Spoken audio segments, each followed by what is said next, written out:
Ini pertanyaan banyak banget. Kayaknya nggak mungkin bisa saya jawab. Yang pertanyaan yang tidak terjawab nanti boleh di WA atau boleh di DM aja. Kak Yiwahan, bagaimana jika mantan suami tidak mengakui anaknya di dalam status pernikahan sah negara dan agama? Kak Yiwahan nih Islam atau maksudnya Muslim atau non Muslim? Tapi kalau seandainya dia Muslim, ya, anak yang dikandungnya diakui bukan anak dia, maka nanti kita buktikan benar gak kalau seandainya ternyata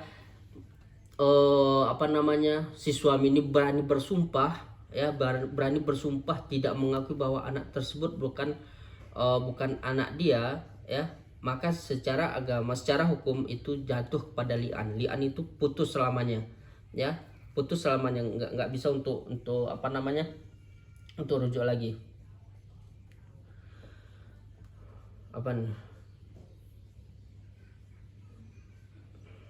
Ya begitu untuk Kak Yewan. Ini Kak, dari pertanyaan Kak Yewan saya bingung juga. Maksudnya bingungnya gini, ada seorang suami yang tidak mau mengakui anaknya di dalam status pernikahan, berarti kan ada sesuatu gitu. Nah, entah sesuatu, maksudnya kejiwaan dia terganggu atau seperti apa. Karena umumnya orang, ya, ketika anak itu lahir dia mengakui, merasa bangga, ini anak aku loh. Kalau bisa secepatnya dimasukkan ke dalam kakak. Tapi jika anak tersebut tidak diakui, ya, tidak mau diakui sebagai anak dia, berarti ini sudah jatuhnya li'an nantinya Kak, ya. Kalau li'an itu udah nggak bisa untuk rujuk lagi, putus untuk selamanya, dan anak tersebut hanya ngikut kepada nasab ibunya, ya, begitu Kak untuk Kak Yohan. Kak Rahmah, Kak, kemarin saya mediasi pertama dan tanda tangan disuruh mediator, tapi saya dari awal tetap tidak tanda tangan tapi disuruh. Gini Kak, untuk tanda tangan itu sebagai bukti aja, sebagai bukti laporan mereka bahwa kita sudah mengikuti mediasi. Adapun hasil media tersebut, apakah kita menolak atau kita menerima, itu tidak bisa dipaksakan. Ya, misal saya tidak mau damai lagi, saya tetap mau bercerai, ya silahkan, itu hak saudara. Nah, tapi tanda tangan itu untuk menjadi laporan aja. Begitu Kak Rahmah. Kak Sri Anugrah, ada laki-laki belum resmi pisah negara, tapi secara agama apakah bisa resmi lagi di KUA? Oh, nggak bisa, ya, itu nggak bisa lagi, nggak bisa nikah lagi untuk Kak Sri Anugrah secara hukum. Kenapa? Karena di dalam pasal pasal 402, ya, kalau seandainya ada seorang, baik laki-laki, baik seorang suami atau istri, ya, dia belum bercerai secara hukum, ya, terus tiba-tiba dia menikah lagi dengan orang lain, maka dia bisa dipidana, ya, bisa dituntut secara pidana dengan ancaman hukuman berapa? 4 tahun 6 bulan atau denda 200 juta. Nah, ini alasan kenapa tidak bisa. Terus yang kedua, kalaupun kita mau menikah resmi di KUA pasti akan ditolak, ya. Kalau secara prosedur pasti akan ditolak. Kenapa? Karena kita awalnya sudah punya istri, tapi belum bercerai. Nah, dan syaratnya kalau kita maksudnya status kita janda atau duda, itu syaratnya pasti akan diminta itu akta cerainya. Nah, jadi otomatis kalau tidak ada akta cerai, ya KUA tidak mau menikahkan orang seperti ini. Nah, tapi nggak apa-apa lah Pak, saya palsukan aja lah, saya ngaku-ngaku masih bujangan aja walaupun saya udah pernah nikah. Misal mungkin karena saudara mungkin masih muda, terus pingin ngaku-ngaku masih lajang gitu, ya, belum pernah menikah, itu lebih parah lagi.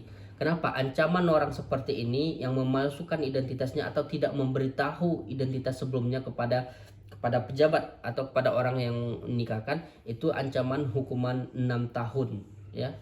Hati-hati. 6 tahun itu bukan waktu yang sebentar. Ya, jadi begitu untuk Asri Anugrah. Intinya, kalau belum bercerai resmi secara negara, belum bisa untuk nikah lagi, ya. Karena itu dikhawatirkan dituntut secara pidana, atau yang kedua, kalaupun nikah itu bisa dibatalkan di pengadilan. Kak Mahla INC, suami KDRT. Oke, dia gugat cerai, suami KDRT, dia gugat cerai hak asuh anak 5 tahun ke siapa? Di dalam pasal 105 huruf A kompilasi hukum Islam ditegaskan, Anak yang belum memayis atau belum berusia 12 tahun itu adalah hak ibunya. Ya.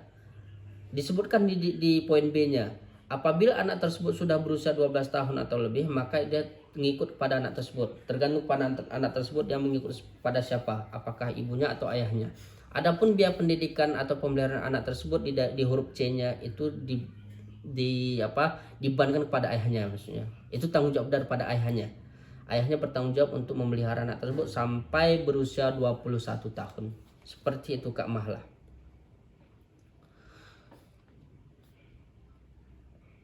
Kak Pahit, Kak mau tanya, silahkan. Mahla yang tadi sudah jawab nih. Kak Fitrianti, Kak saya sudah cerai tapi bukan di pengadilan. Apakah boleh kalau nikah lagi dapat surat nikah? Ini sama pertanyaan dengan siapa tadi nih yang di atas tadi, Kak Mahra kalau nggak salah ya.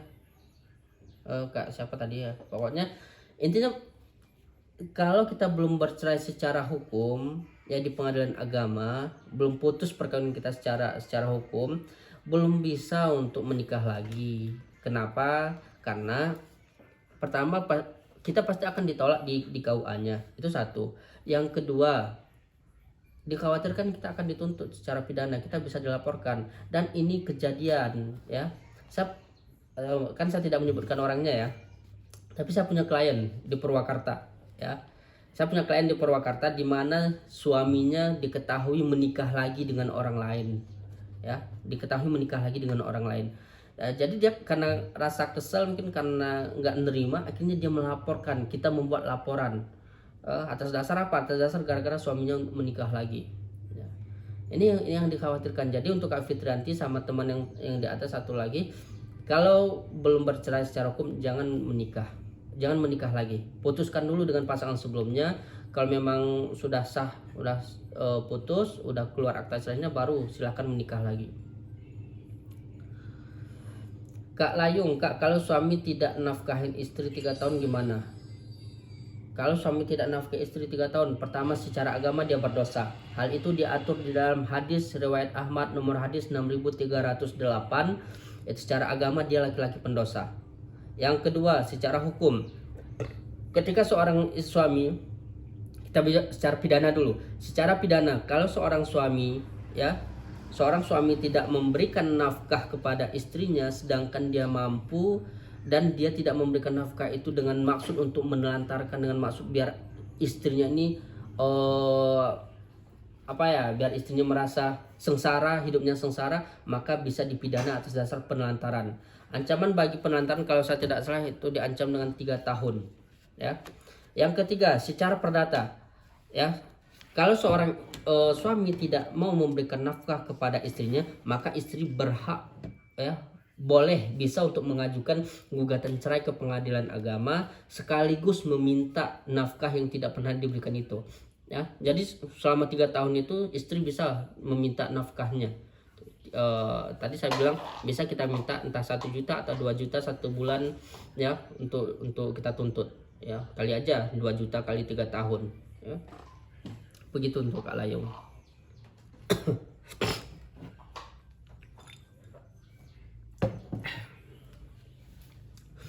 Kak Miminya RA, suami bilang cerai ke istri, tapi dengan kondisi istri hamil, apakah itu sah Kak? Begini ya, sebetulnya cerai itu sah atau tidak, sebetulnya memang betul talak itu adalah hak suami. Tapi sebetulnya Islam ya kan, ini saya berbicara secara Islamnya, Islam itu sangat membenci, bahkan sangat melarang seorang suami mengucapkan talak, pertama dalam keadaan hamil, yang kedua dalam keadaan haid ya. Jadi kalau dalam keadaan haid dan hamil itu sangat tidak dianjurkan mengucapkan talak. Tapi apakah talak itu sah atau tidak? Jawabannya tetap sah. Talak itu sah, tapi Rasulullah sangat membenci seorang suami yang mengucapkan talak sedangkan istrinya dalam keadaan hamil atau istrinya dalam keadaan atau istrinya dalam keadaan haid ya. Bahkan di kompilasi hukum Islam sendiri ya ada namanya talak bid'i ya. Talak bid'i itu talak yang dilarang. Talak yang dilarang yaitu talak yang dijatuhkan pada waktu istri dalam keadaan haid atau kadang istri dalam keadaan tidak dicampuri. Seperti itu Kak Mimi ya. Secara agama itu tetap sah.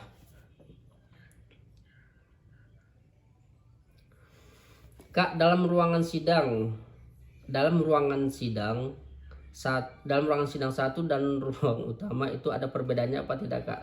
Sejauh ini yang saya lihat nggak ada Kak, sama aja itu ya. Cuman kan biasanya ya katanya kalau yang di ruang sidang utama itu biasanya kayak perkara waris atau perkara yang kayak apa namanya harta bersama. Tapi saya lihat sama aja sih ya. Kadang persen juga masuk ke ruang sidang apa namanya kayak ini ruang sidang satu di pengadilan agama ya, hakimnya sama aja ya. Hakimnya kadang sama aja kan, muter-muter tuh hakimnya ya. Hakimnya sama, terus perkaranya juga sama, nggak ada bedanya. Kak Rasya, Mas, suami main micet tapi nggak ada bukti foto dan chat. Nah gini, bukti di dalam hukum perdata itu salah satunya adalah apa namanya bukti surat. Nah jadi bukti surat itu misal saudara tahu nih suami micet, kan ada bukti-buktinya dari HP dia, saudara screenshot misal.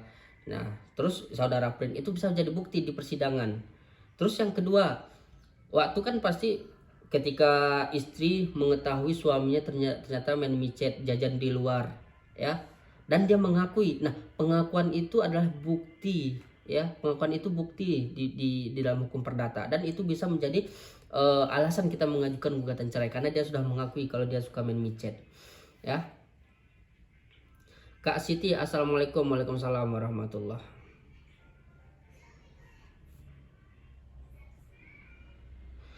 Kak, saya mau gugat suami sekalian gugat nafkah terutang 30 tahun, bisa tidak? Suami kaya tapi pelit. Nah, jadi untuk Kak Indah ini mungkin kelanjutan dari pertanyaannya tadi ya.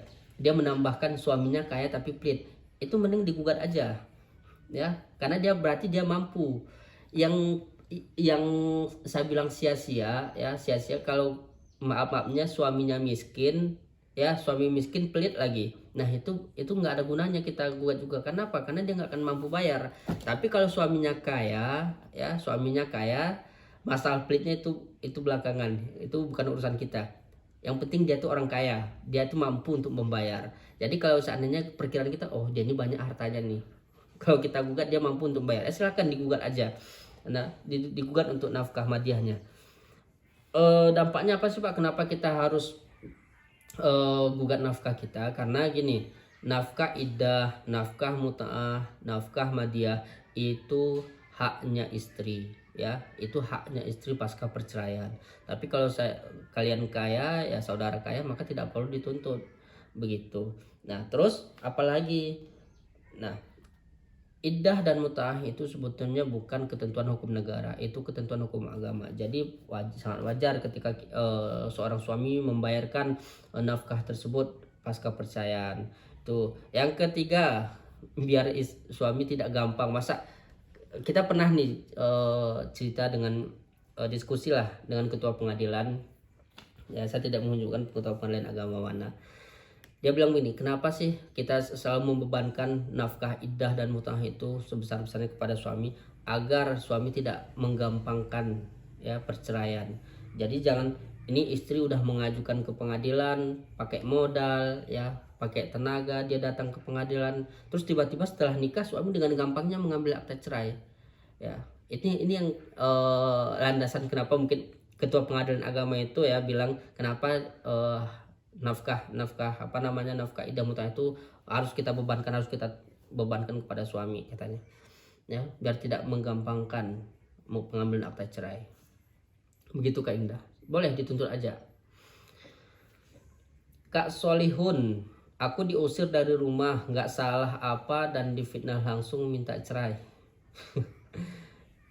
Begini Bang Solihun, sebetulnya saya tidak menyalahkan ya untuk Bang Solihun, karena begini, pertama secara kewajiban sebetulnya yang wajib memberikan tempat tinggal itu adalah seorang suami, itu diatur di dalam pasal 80.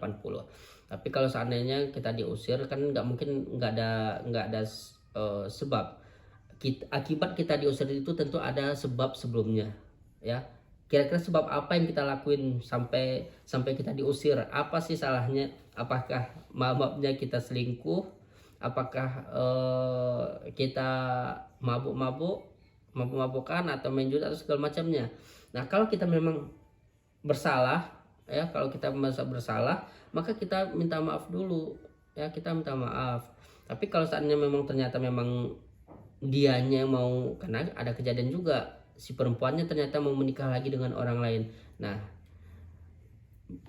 itu kalau kita kaji secara secara hukum, dalam kompilasi hukum Islam itu perkawinan itu wajib saling mencintai, saling menyayangi. Kata-kata wajib itu sebenarnya nggak ada toleransi lagi, Bang, ya. Kalau memang tidak saling mencintai lagi, tidak menyayangi lagi, lalu untuk apa dipertahankan rumah tangga?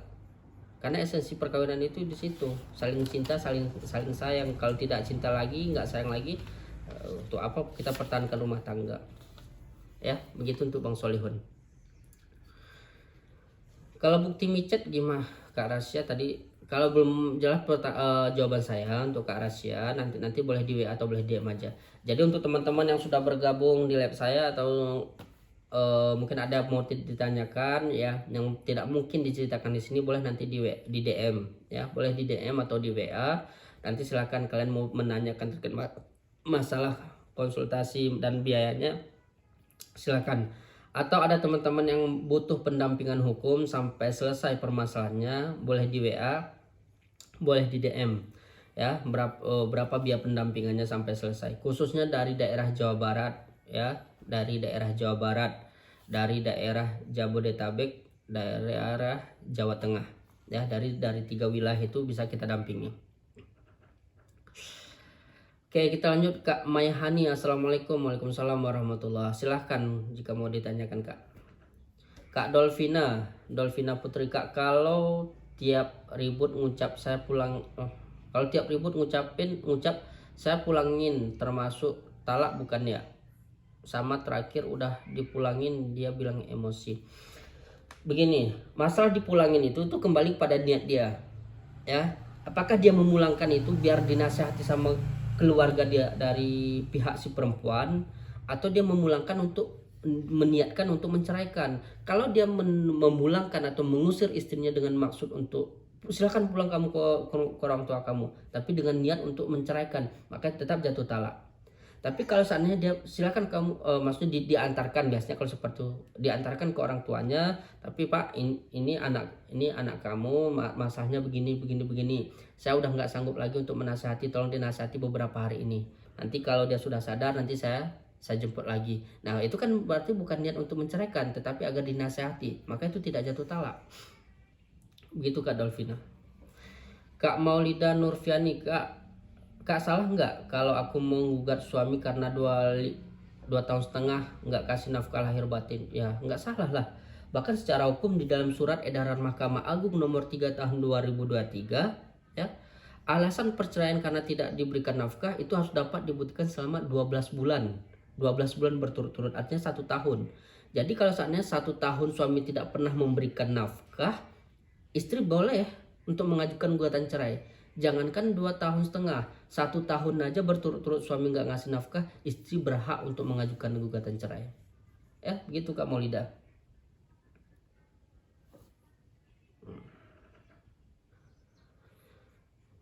Kak Cuniang, Bang, isbat nikah dan cerai talak mediasinya berapa kali ya?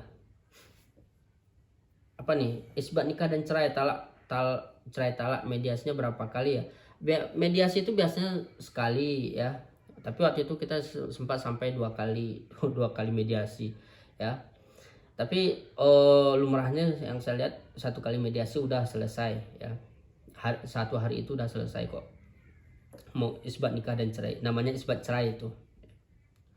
Kak mau tanya, kalau udah ketuk palu dan udah resmi, meskipun surat cerai belum turunkan, udah bebas. Maksudnya udah bebas gimana nih Kak Setia? Begini, kalau kita baca di dalam pasal 8 itu kan putusnya perkawinan itu harus dapat dibuktikan dengan adanya putusan dari pengadilan agama. Jadi kalau sudah ada putusan dari pengadilan agama, ya udah sah bercerai, ya. Yang penting gini, yang penting intinya perceraian itu harus diajukan ya, harus melewati sidang di pengadilan agama. Kalau cuman cerai kamu saya talak ya itu nggak sah itu secara hukum ya, nggak diakui nggak putus perkawinannya. Itu pasal 115.